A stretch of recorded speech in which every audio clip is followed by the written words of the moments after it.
I'm not going to yell because the kids are having trouble falling asleep, but it's been a slow news week, so instead of doing EU news, let's do a roundup of international cannabis stories.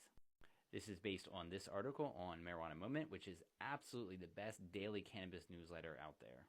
I'm Lex Pelger. I do can education for CV Sciences, the makers of Plus CBD, host excellent CBD and THC products, only in the US.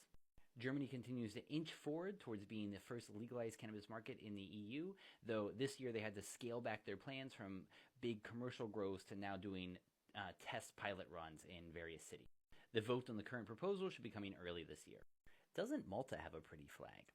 So anyway, Malta legalized at the end of 2021, and it's taken them until just recently to give their first 2 licenses for their cannabis association. Personally, I think these associations are a pretty great way to legalize. Each one can have up to 500 members, and they can distribute 7 grams per day to each member, with a maximum of 50 grams per month. They can also give each member up to 20 cannabis seeds per month.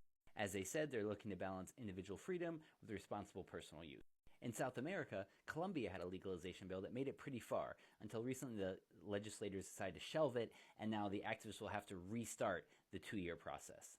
Ukraine has a medical cannabis bill that has advanced almost to the point that it can get the presidential signature, but now it's being blocked by spam amendments and a legislative block. So we'll see how that shapes up in this new year.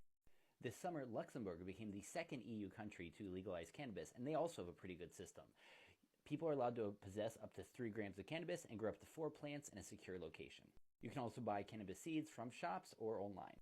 Switzerland dipped its toe into cannabis legalization and opened some pilot programs in a couple of cities. For instance, in Zurich, there are now 2,100 residents who are allowed to buy cannabis from pharmacies. The participants in these programs will be asked questions by researchers about their physical and mental health, their consumption patterns, their performance and productivity, as well as youth and public safety protections, so they can learn more about as they move towards a regulated market. And then similarly, in the home of my ancestors, the Netherlands, they just sold their first legal cannabis of all time in 2 test pilot programs in the cities of Breda and Tilburg.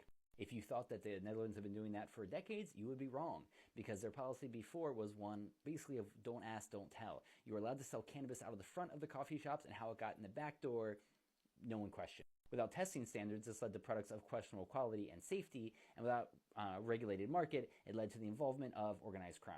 If this first 6-month trial run goes well, it'll be rolled out to 11 other municipalities in the Netherlands. That's your roundup of cannabis stories from 2023, and hopefully cannabis is looking to a bright green year in 2024.